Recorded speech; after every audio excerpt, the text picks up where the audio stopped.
লগ্ন আছে রাত্র দ্বীপ্রহর। মধ্যরাতে? শাস্ত্রের মধ্যে ক্ষতি নেই তাতে। ক্ষতি তো আমার, লোকে মূর্তি দেখতে এসে দেখবে অন্ধকার।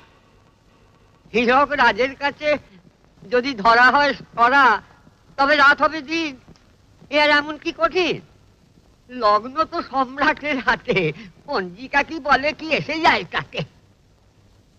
তাহলে জেনে রাখো সবে, বেলা দ্বীপ্রহরে মূর্তি উন্মোচন হবে, ঠিক কিনা?